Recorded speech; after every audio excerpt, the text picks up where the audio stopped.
Today, I was teaching an eighth grade class about the warning signs of domestic abuse, whether it be within a intimate partner relationship or within a family. And today, we were going through the warning signs of the different types of domestic abuse because there are six types. Because a lot of people only think that physical abuse is the only type of abuse, which is the most common one. But as I begin to share with them the warning signs, and then I'll begin to go over all six types, I'll let them know that it's not just physical, but it's also sexual, it's emotional, it's verbal, it's financial, and it's digital. And as I was going through the warning signs of each one, we got to the verbal abuse. And I was asking him to tell me what the warning signs were for verbal abuse. And some of them were cooperating and they were very much engaged in the conversation. So one young man, he said yelling at somebody, calling somebody out of their name, and another student said, belittling them, belittling somebody, hurting their feelings. And another person says that just threatening somebody. So all of these are signs of verbal abuse. But as we continue to go on in the conversation, I was sharing with them a story, an experience that I actually went through with my first husband.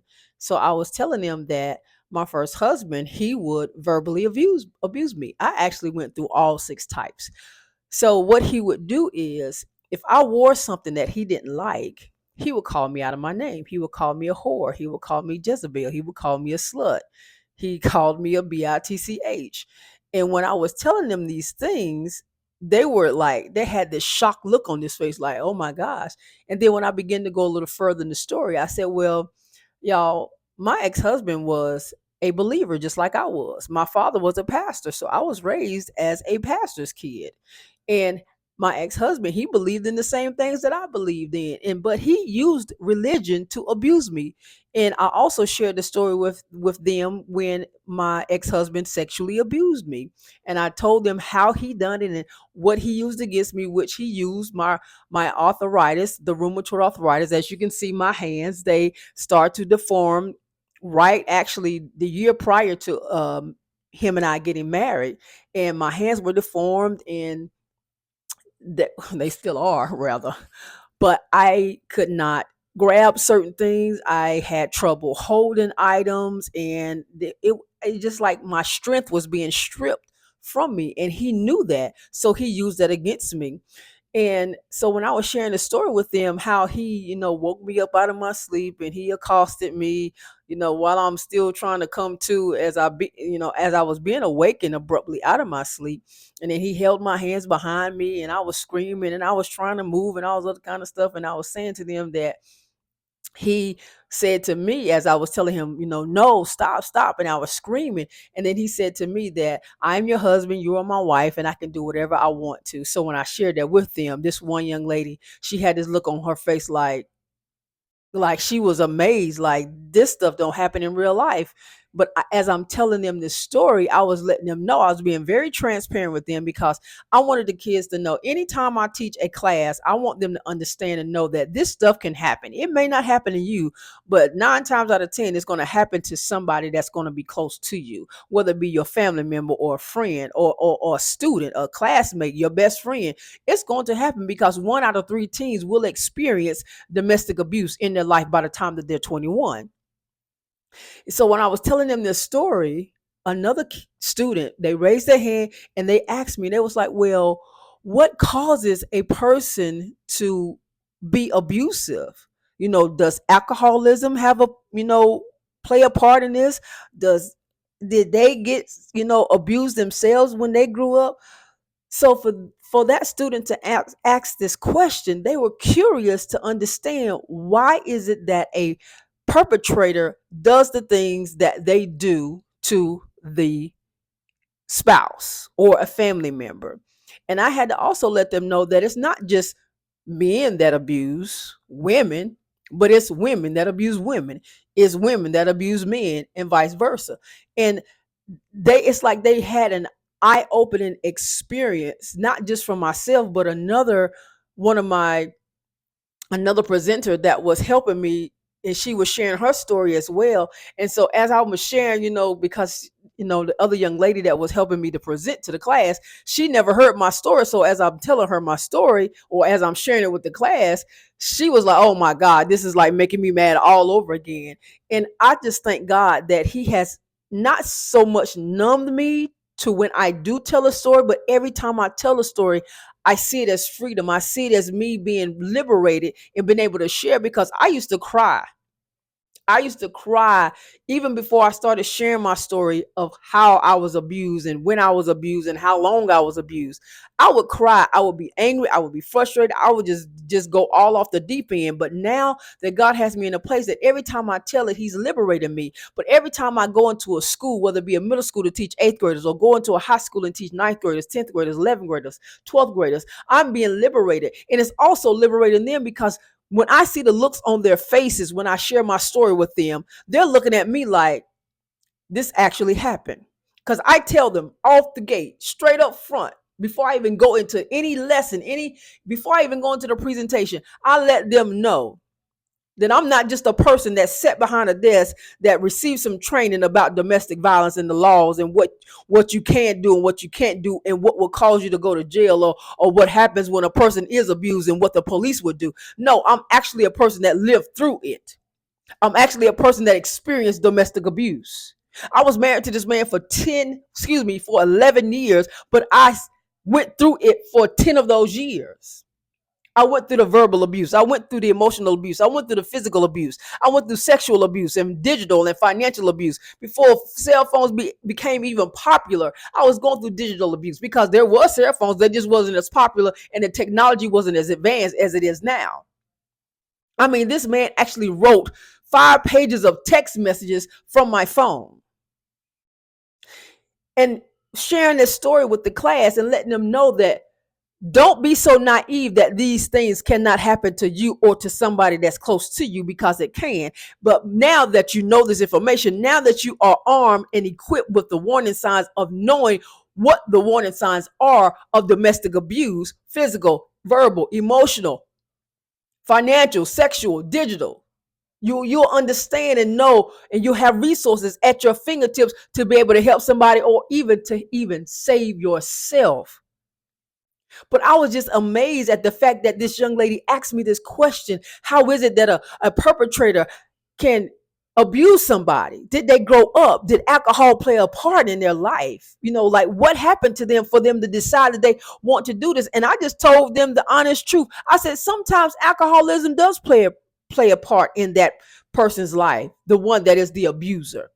And sometimes that individual actually goes through abuse themselves and they act it out on somebody else, or they even grew up in the environment where they are subject and exposed to the behavior of sexual abuse or financial abuse or digital abuse or physical abuse, emotional and verbal abuse. They are subject to it, they are exposed to it. And it starts at a young age, because this month is Sexual Assault Awareness Month.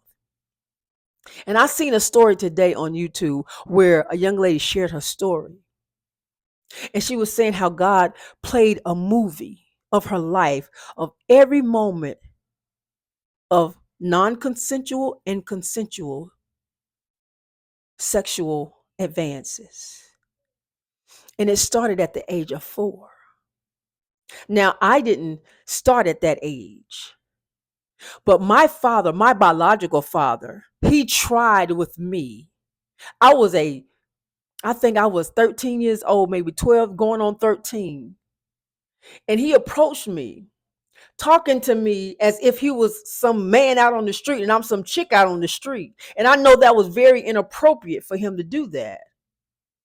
So I'm making this known to you all that if you have suffered and you are silent and you have not shared your story because it is painful and you don't want to relive it, I get it, I understand it. But every time you don't say nothing, that's the longer you will have, that you will have to deal with, of going through the healing process to go through it. So I'm here to encourage you and to let you know that you're not alone. You're not by yourself. There are other people out there in this world that are sharing their story and that's went through the same thing that you went through and that's able to come out of it because they have been liberated. They know that every time that they open up their mouth and they talk about what they've been through in their life, they talk about what has happened in their life, they're being freed from it. Every time they share their story with whoever God brings into their life, they are being freed from it. In John 8:32, it says, whom the Son sets free is free indeed. So every time that you open up your mouth and you share your story, you're being freed because you're making known the truth that happened to you. Whether you were a baby, a toddler, a child, a teenager, a young adult, an adult, every time you open up your mouth and you make known the truth, your truth of what happened to you, what you experienced in your life when it came to domestic abuse, whether it was done by a family member or within an intimate a partner relationship, you are being liberated. You are being made free.